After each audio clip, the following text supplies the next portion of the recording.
next muscle we're going to release is your diaphragm. Now, most people don't actually consider that your diaphragm is a muscle, but it is. Now, your diaphragm is really is one of the most important muscles because it helps you breathe.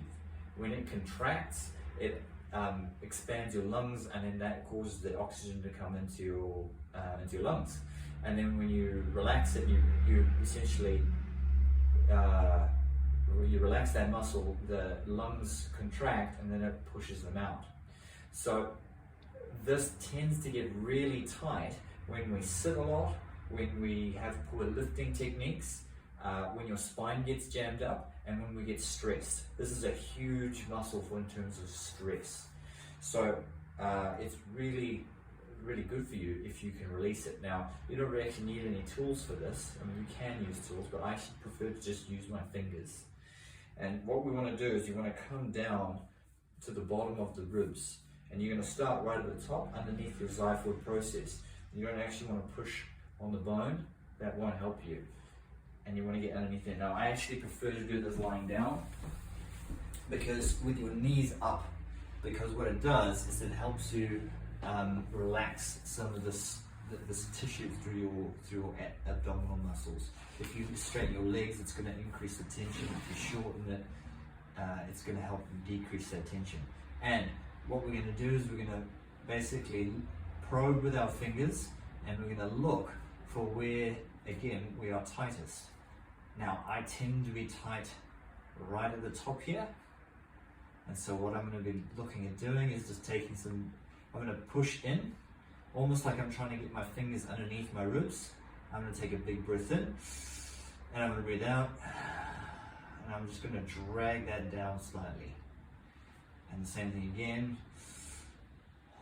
So you can use your breath to relax and just gently push underneath here. Now, ideally, you should be able to get your fingers underneath your rib cage. So you can see how I can get my fingers underneath here. Not far, I'm only going probably about that far. But you'll see then I get to the top here, and because that's where I'm tightest, I struggle to get deeper. And so again, you're going to play with this breathing and with this probing. And again, and you see I'm just actually probing, I'm not even worrying about the breathing. You don't have to use the breathing, you can just play around. The key here is just to play and essentially to release the tension. And even after that, I feel I can take a bigger breath than I did before. So again, we've got Jenny demonstrating this for us. You can see she's got her knees nice and bent.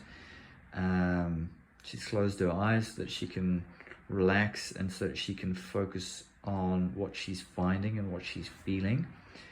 And she's just breathing in and pulling down through those fingers. And she's finding where she's tightest. Okay, so when I press here on the top part and I breathe in, I can actually feel restriction. Yeah. Whereas when you were further down, close to the outside of your ribs, you don't feel quite as much restriction and tension. No, I feel like I can breathe in quite easily. Yeah, and I assert that will be a more common pattern for people, and everyone will be a little bit different. But yeah, the closer you get to the top, the tighter it's going to be, and there's a lot more attachments up there, and even your stomach is right in that area as well.